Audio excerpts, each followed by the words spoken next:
Hello, and welcome to B2B Topics and Tips, bringing you the latest buzz about small business topics, tips, and expert interviews. Watch live or watch later. I am excited today to have an expert guest interview with Chrissy Mellinger. She is a business coach with Chrissy Mellinger, LLC. Hi, Chrissy. Melissa, so excited to be here. Thank you. Thank you so much. So I am Melissa St. Clair, Communications and Standard Operating Procedure Specialist at Paper Chaser Biz LLC, a certified military spouse-owned enterprise. And Chrissy is bringing you a top-notch topic today. And I would like to read her official bio to give you the formal introduction, and then we are going to start buzzing. So I am pleased to introduce Chrissy Mellinger. She is a strategic business coach and activator. Following a furlough from the hospital industry in 2020, she took the opportunity to redesign her own life and follow her calling. Chrissy holds dual Bachelor of Science degrees in finance and economics, as well as an MBA. Additionally, she holds a CAPM and PMI, is a Holy Fire, USUI practitioner, and recently launched a podcast, which I'm excited for her to talk about toward the end.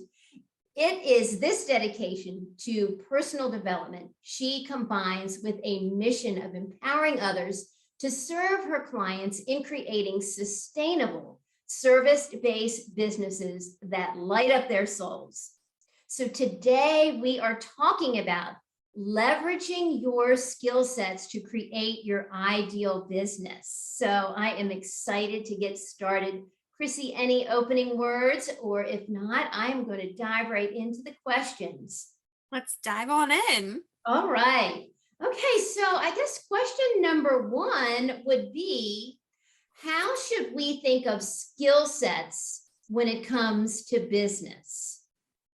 Yes, so very differently than how most people think of them. So the common understanding, and I'm not talking dictionary definition, just what we as people think a skill set is something that we are very good at that someone else will pay for. But if we break that down, it's extremely limiting, right? There are qualifiers on it that someone else will pay for. We're making the assumption.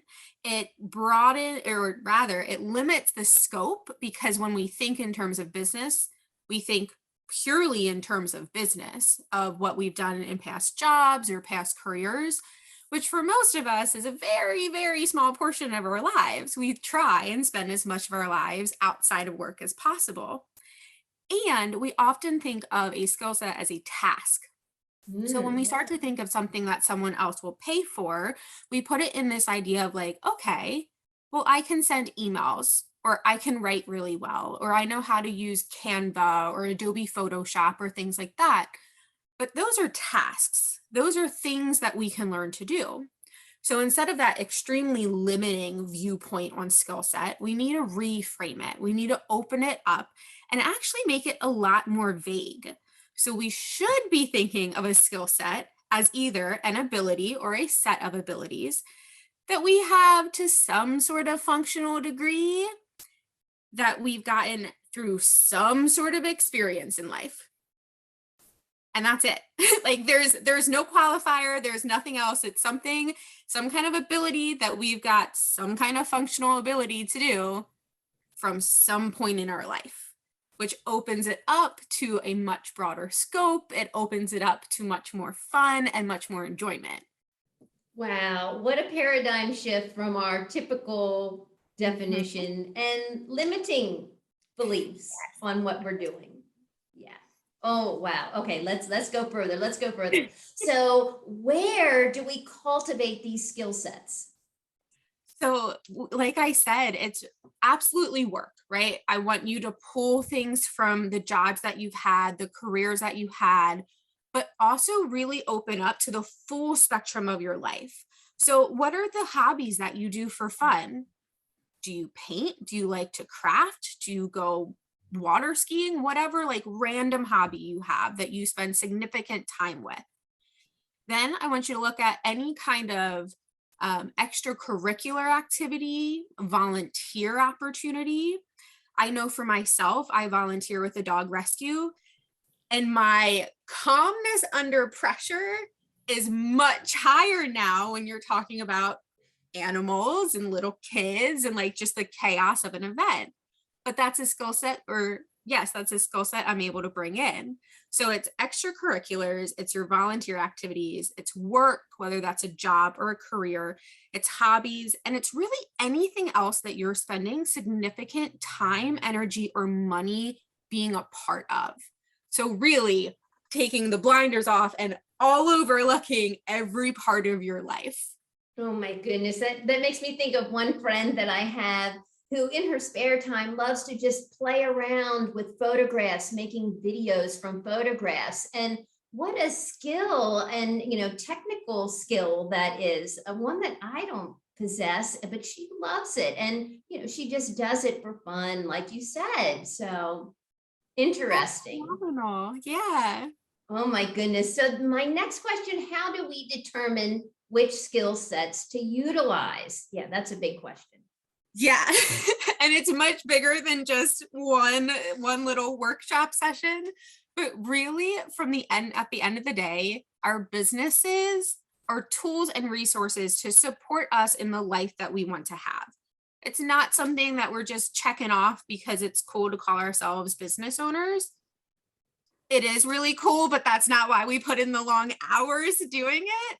So it's a skill set that you have that you then actually like to implement, because we all have those skill sets that we're like, I don't really want to do that. Like, sure, I am quite proficient at it, but I would rather not send another meeting request, right? Or another thing to somebody else. And then at the end of the day, it's what you're good at, it's what you like to do. And then the final piece of it is what is going to support the life that you want. So the perfect example I like to give is my prior career was hospitality. I was very good at what I did in revenue management. For a while, I really enjoyed it. But working for hotels, you're on call 24/7. I can imagine. For a girl who wanted to travel and have Fridays off and things like that, that really didn't jive. Like that didn't work out. Whereas now I love to coach. I like to help other people lift up their lives. I'm pretty good at it, if I can say so myself. And also the freedom and the flexibility works with what I want in life. So it's really that intersection of all three pieces, what you're good at, what you want to do, and what supports the life that you're creating, that is going to give you that perfect combination of what to build a business off of. That's amazing. And, then goes into, attracting the right people that need your services. So when you're that specific, it helps to make that match even easier. Absolutely. It's Oh my no goodness. more just like, oh, I want to help everyone. It's I want to help this person by doing this in this way. Absolutely. Yes. Oh my gosh, I love this topic. Chrissy and I actually met at the Online International Virtual Assistants Convention. We were both speakers, and I loved her topic. And I wish we had more time for her to like full, just give you a full blown broad, instead of this broad brush of this topic. But I know that Chrissy has a tip for you, and then we'll share how you can connect with her so you can learn more. So Chrissy, will you please share your best business tip or tips? My single most favorite business tip, and it's something that I go back to probably every day, really, is if something is calling to you, if you keep having this idea, this thought, this dream in your mind, as wild as it can feel, as crazy and out of reality as it can feel, it's yours for a reason. Go after it, do something about it, follow that thing that is tugging on your heart and your soul, because be there. So really go after it. That is awesome advice. And, your network wants to help you. So once, you feel that calling, start reaching out. Yes, For sure. absolutely. Oh my goodness. So Chrissy, how can our viewers connect with you? Yes, so three main ways. They can connect on my website, chrissymellinger.com, all one word. Instagram, which is my biggest platform and where I share most of my content. Handle is Chrissy Mellinger, all one word. And then, like you said at the very beginning, I just launched my own podcast, which I'm super excited that you're going to be on in a couple of weeks. It is the Soulfully Strategic Entrepreneurship Podcast, and they can find me on Spotify, iTunes, and a bunch of smaller directories. That's so terrific. Congratulations on that again. Oh Thank gosh. you. And do you happen to have an offer or a freebie to share with our viewers? I do. So, like you said, this topic is life changing once you really shift that paradigm. So, instead of just leaving you with 15-20 minutes or so of here you go, good luck, there is a full video training with worksheets and practices that they can find with the link that you're going to share in the show notes, and they can go in, access it totally for free. That is awesome. Thank you so much. Oh my gosh. And I am beyond grateful for you joining me today on B2B topics and tips. And everybody out there, thanks for watching. If you have any questions or thoughts, drop them in the comments. We'll be dropping links to all of the goodness that Chrissy has out there online to help you and support you. And we will talk to you soon. Thank you.